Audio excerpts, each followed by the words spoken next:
வணக்கம் நண்பா. நம்ம தமிழ் தலைவா சாகருக்கு ஒரு கம்பேக் போஸ்ட போட்ட மாரி, நம்ம பவனுக்கு ஒரு கம்பேக் போஸ்ட போட்டா நல்லா இருக்கும். ஆமாங்க, நம்ம சாகர் ஃபுல் ஃபிட் ஆயிட்டாரு. இன்ஜூரில இருந்து ரெக்கவர் ஆயிட்டாரு போல. நேத்து தான் நம்ம தமிழ் தலைவா அவருக்கு ஒரு கம்பேக் போஸ்ட போட்டு வெல்கம் பண்ணியிருக்காங்க. ஃபேன்ஸுமே ரொம்ப ஆர்வமா வெயிட் பண்ணிட்டு இருக்காங்க. ஏன்னா ரொம்ப மேட்ச் கழிச்சு நம்ம சாகர் திருப்பி டீமுக்குள்ள பார்க்க போறோம். பார்ப்போம் அவரோட பெர்ஃபார்மன்ஸ் எப்படி இருக்கு அப்படிங்கிறத. சரி நண்பா, நம்ம சாகர் வந்ததெல்லாம் இருக்கட்டும். நம்ம டீமுக்குள்ள என்னென்ன சேஞ்சஸ்லாம் நடக்க போகுது, நம்ம கேப்டன்சி யார் பண்ணுவா, முக்கியமா அர்ஜுனா இல்ல சாகரா அப்படிங்கிற பல அப்டேட்ஸ் கிடைச்சிருக்குங்க. அதுக்கப்புறம் நம்ம சாகர் ரைட் கார்னருக்கு வந்துட்டா நம்ம பாபுக்கு சான்ஸ் கிடைக்காதா அப்படிங்கிற மாதிரி நிறைய பேர் கேக்குறீங்க. அதை பத்தி இந்த வீடியோல பார்ப்போம். ஸோ ஃபுல்லா ஸ்கிப் பண்ணாம கடைசி வரைக்கும் பாருங்க. வாங்க வீடியோக்குள்ள போயிடலாம்.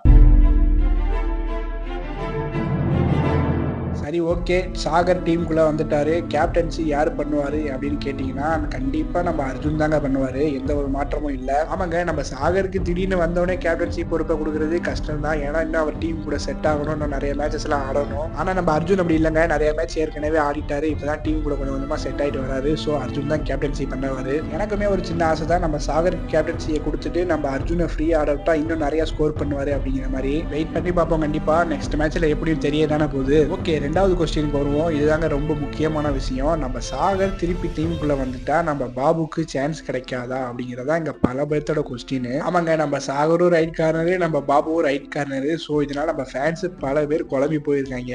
என்ன கேட்டீங்கன்னா, கண்டிப்பா சாகர் தான் ஆட வைப்பாங்க, பாபுவை பெஞ்சில தான் உட்கார வைக்க போறாங்க.